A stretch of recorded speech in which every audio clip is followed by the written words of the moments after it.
You noble diggers, all stand up now. Welcome, comrade. Never forget the forms. Hello, my friends, and welcome to my channel. Today we will be talking about the entire history of Western philosophy, part 11. Sorry, it's been a while. This Graham Plattner thing is really destroying my emotional outlook on the entire project, and then also the deteriorating situation within the American executive. War looks like it's on the horizon, and I hope I'm wrong, and that there's just a dead president soon, hopefully. I assume he will just wake up one day and not be there. And then J.D. Vance is smoother and not as able to lead the movement. So everything will climb down a little bit. We're still, off the deep end. Nazis, death camps. We're partially cooked already. But anyways, we gotta keep pressing forward. What if an alien civilization finds these videos one day and they see that I just gave up halfway through? Dishonorable. So we're gonna pick up where we were last time. And I think that was the contribution of the critique of Hegel's philosophy of right, 1844. I said Marx was a young man when he wrote that. He was like 25. Today, we're reflecting on middle Marx. This is some years later, maybe 10 years later. He's reflecting on the coup that put Napoleon III into power. A little bit on him. I think anyone who comes across this video can be expected to know Napoleon I. But Napoleon III was his nephew. Napoleon's son, Napoleon II, who never really reigned, is just an honorific that historians use to keep track of the whole story. But Napoleon III was Emperor of France for nigh on 20 years until the Franco-Prussian War defeat kicked him out. When we think about this conjuring up of the dead of world history, a salient difference reveals itself. Camille Desmoulins, Danton, Robespierre, Saint-Just, Napoleon, the heroes as well as the parties and the masses of the old French Revolution performed the task of their time, that of unchaining and establishing modern bourgeois society in Roman costumes and with Roman phrases. The first one destroyed the feudal foundation and cut off the feudal heads that had grown on it. The other created inside France the only conditions under which free competition could be developed, parceled out land, properly used, and the unfettered productive power of the nation employed. And beyond the French borders, it swept away feudal institutions everywhere to provide, as far as necessary, bourgeois society in France with an appropriate, up-to-date environment on the European continent. Once the new social formation was established, the antediluvian colossi disappeared, and with them also the resurrected Romanism, the Brutuses, the Gracchi, the Publicolas, the tribunes, the senators, and Caesar himself. Bourgeois society, in its sober reality, bred its own true interpreters and spokesmen in the Sai, Cousin, Royer Collard, Benjamin Constant, and Guizot. Its real military leaders sat behind the office desk, and the hog-headed Louis XVIII was its political chief, entirely absorbed in the production of wealth, and in peaceful competitive struggle, it no longer remembered that the ghosts of the Roman period had watched over its cradle.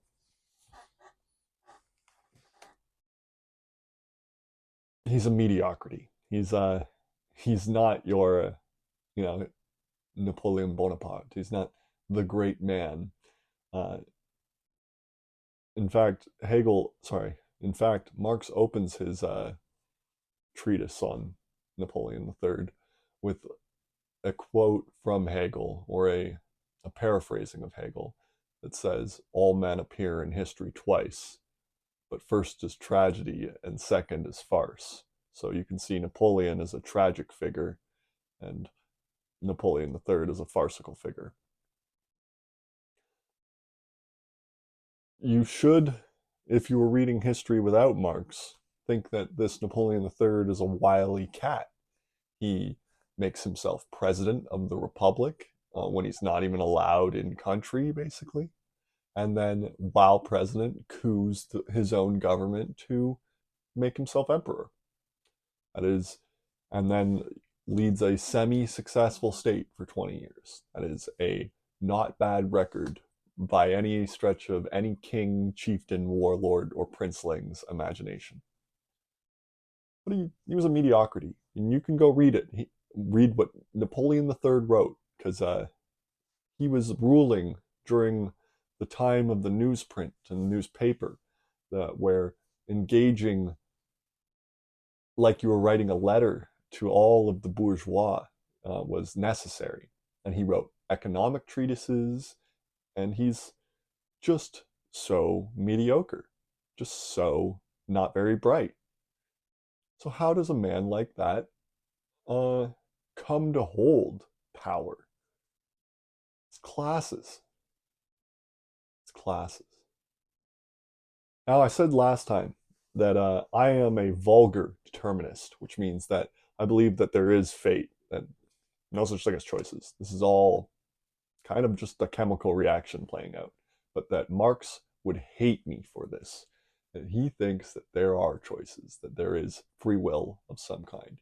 But he believes the economics, the superstructure, the substratum of it all is the economic relations that produce the ideological and political relations that we have.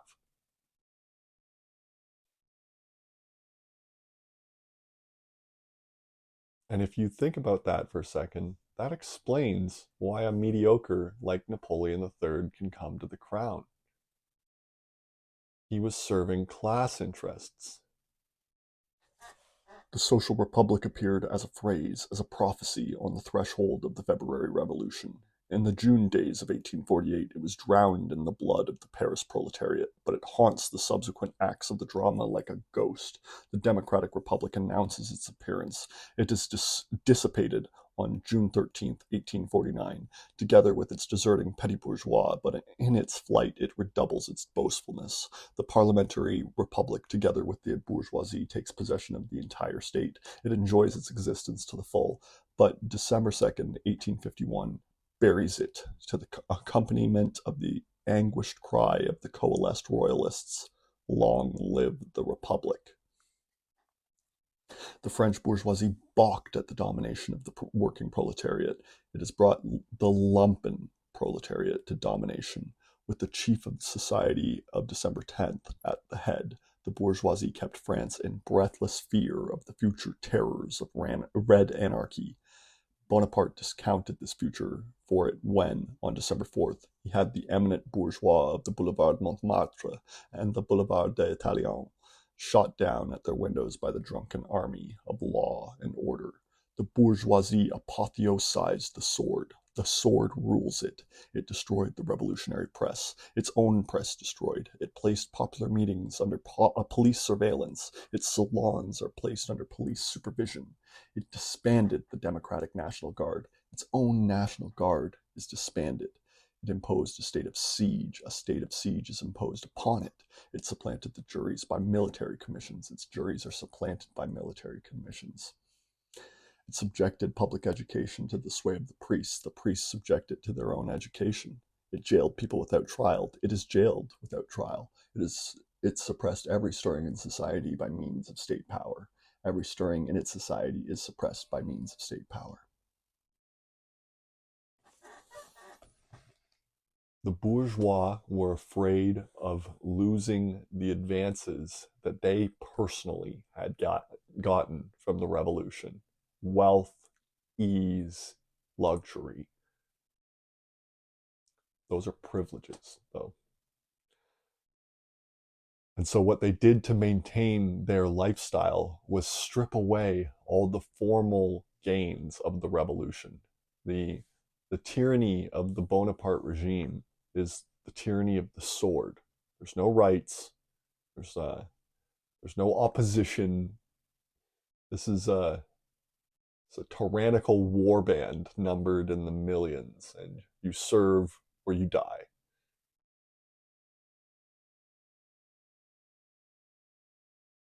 Serve, spinelessly, cowardly. I believe this, what I do here, is the truest service and honorable service that you could provide to your government or to your leadership.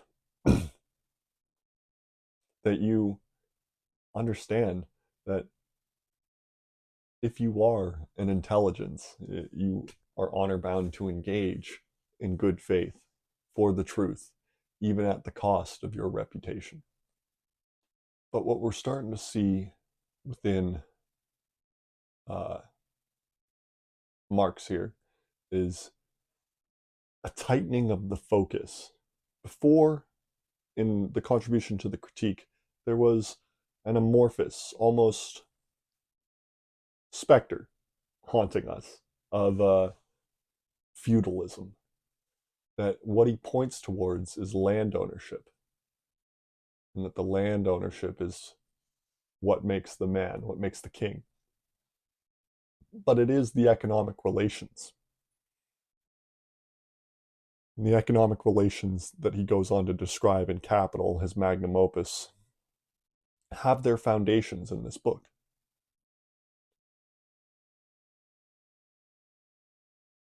That what people say doesn't really matter. What people believe doesn't really matter. What people have as their morals doesn't really matter. Their class interest keeps them in a competition with others that forces them to make choices that are always wrong, immoral, stupid, short-sighted.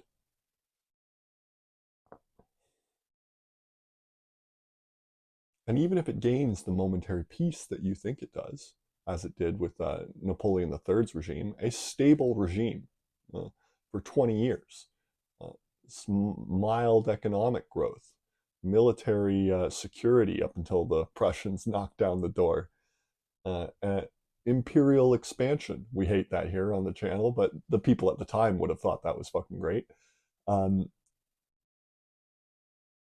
Even the lumpen and educated proletariat would have thought that was great at the time. There's no separating yourself from empire at that time.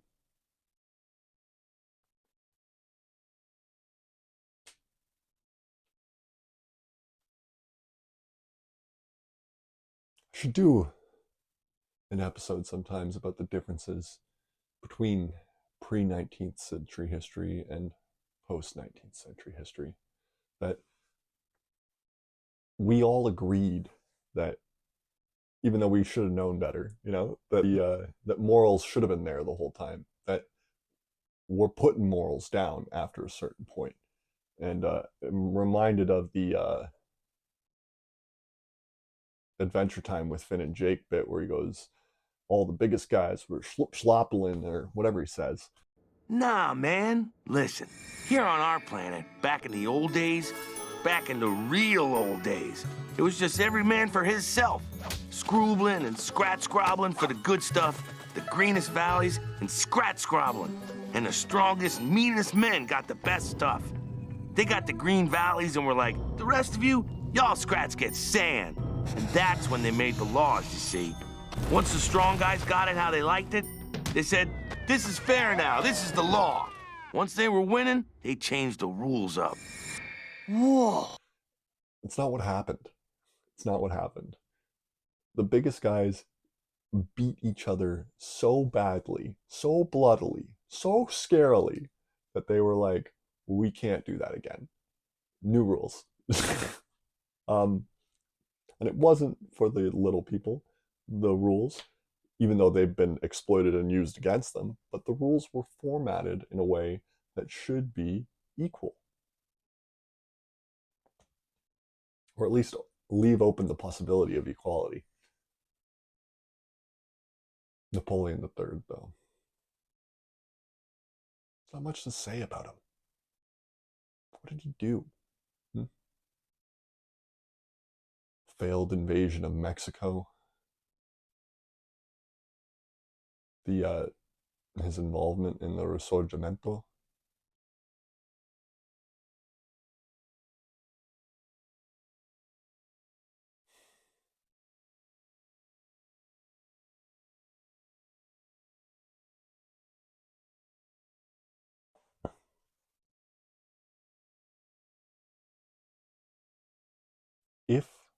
someone in their lifetime is being presented as a genius by the business classes, that person's a moron.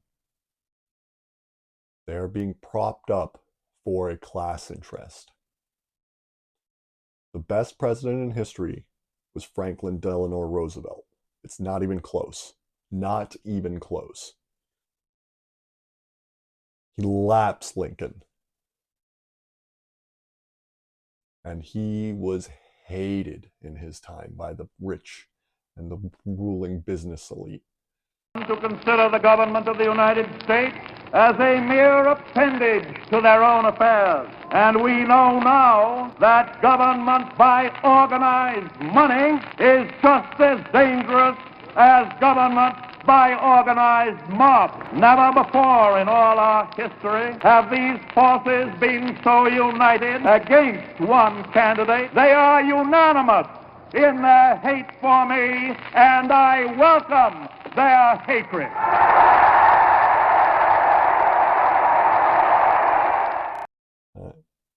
And I welcome their hatred, he would say. But, modern context, where I'm from, Canada, we have a prime minister right now, Mark Carney, who is the darling of the press. It's a caste relation. He's protecting the rich Canadian Anglo, like an alliance with the UK, the Crown, and the wealth that those people have. If he was protecting citizenship, I'm not sure that he would be doing what he's doing. Not citizenship, the citizenry. Because we get poorer every year. The standards of living get lower every year. And he's cutting funding. He's slashing funding to all sorts of programs, imposing austerity. Only a moron could do that. But only a moron could be backed to do that. And what's worse, I have to hear people talk about what a great man Mark Carney is, as I'm sure many French leftists had to hear about Napoleon III, right up until he was defeated in detail.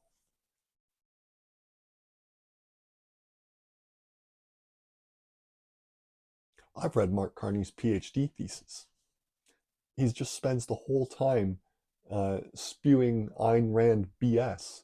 The title of the PhD thesis, if I'm not mistaken, is Advantages from Market Competition, or something like that.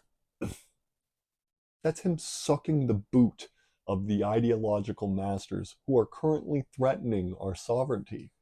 He's a complete contradiction, an emptiness. He has no ideas of his own.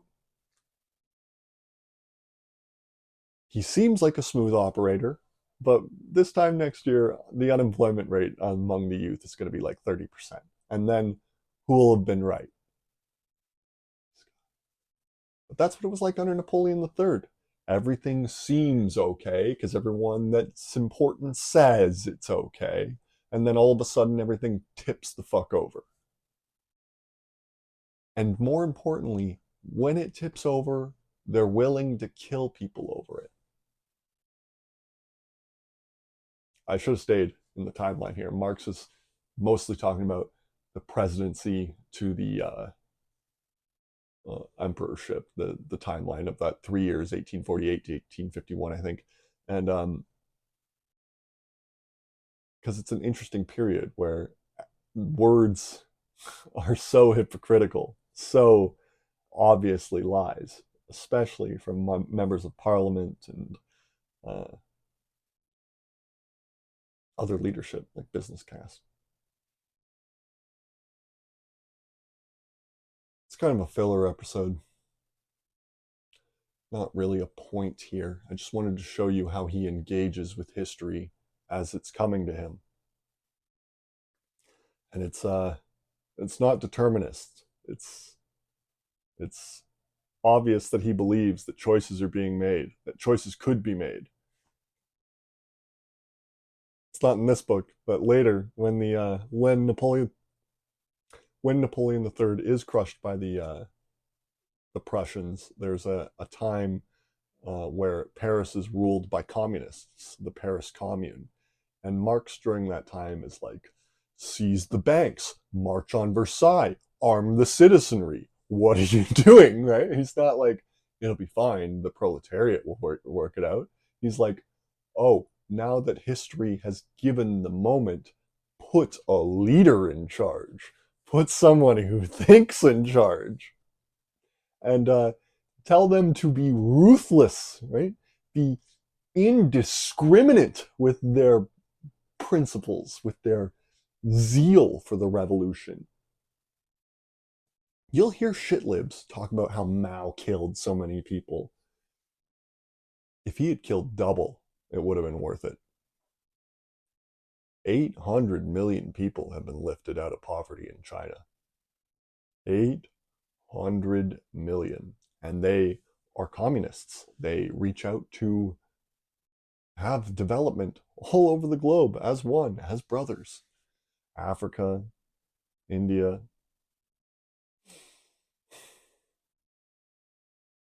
And they're doing that under siege by the global hegemony that the Anglo-American Empire runs. And can't you see that if we're being outplayed by someone who is, second place, that if we adopted their play style as who we are, the biggest, the baddest, the strongest, which is just what we are, 600 million people making $60,000 a year, ridiculously educated, the global financial reserve system, the military naval assets. Why do we got to keep acting like we're a thug? The nobility of the position is so inherent. We don't need to act like gangsters. But it seems that the Americans are dead set on their gangsterism. I'm completely afield here. I don't care anymore. The rug pulls, right? Those are the most important economic news coming out of this year. That the executive in America has the ability, has the power to just take money for themselves personally, to embezzle funds from the government into their own pockets. And I don't know how to tell you that there's been like many wars fought over this in just English history.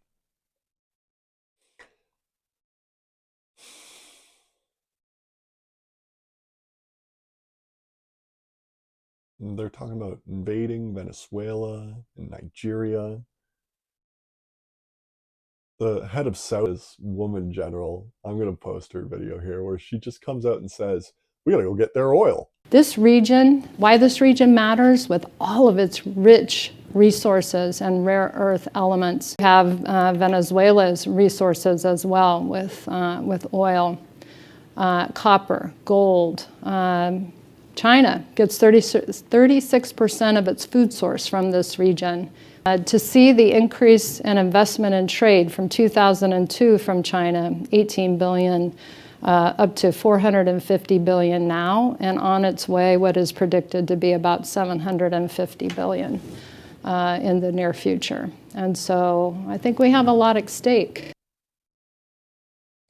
This is what the system does because it needs to win the moment, right? It needs to reinforce the messaging. That becomes more important than what's under the map. The map becomes more important than the land. That the thought processes that you've formed around thinking about the world become more important than the world.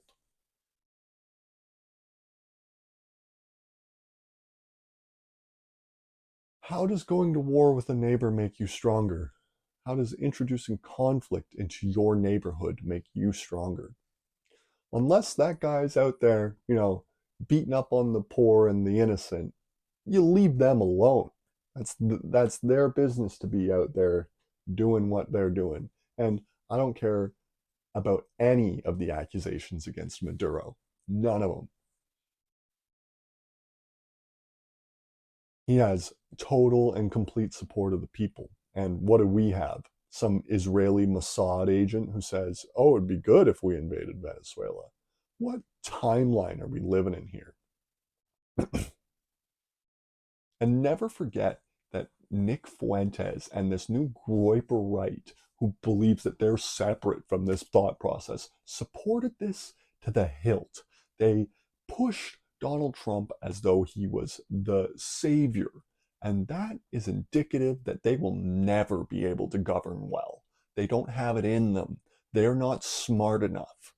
Only people who come to the realization that all men are their brothers and it is their responsibility to care for them are intelligent. Only communists are intelligent. Thank you. Have a good day. Hello, you've made it to the end of the video. Thank you. This channel has one mission: to prevent civilizational collapse associated with climate change, to prevent 100 million refugees by 2035, to stop 7 billion from starving to death by 2075. And we will do this through one main vehicle. We mean to unite the Anglosphere. We will do this by convincing the Commonwealth of His Majesty King Charles III to apply for statehood as one. And then with this new power, we will be able to negotiate in good faith with the rest of the world on how to tackle this crisis. Thank you and enjoy.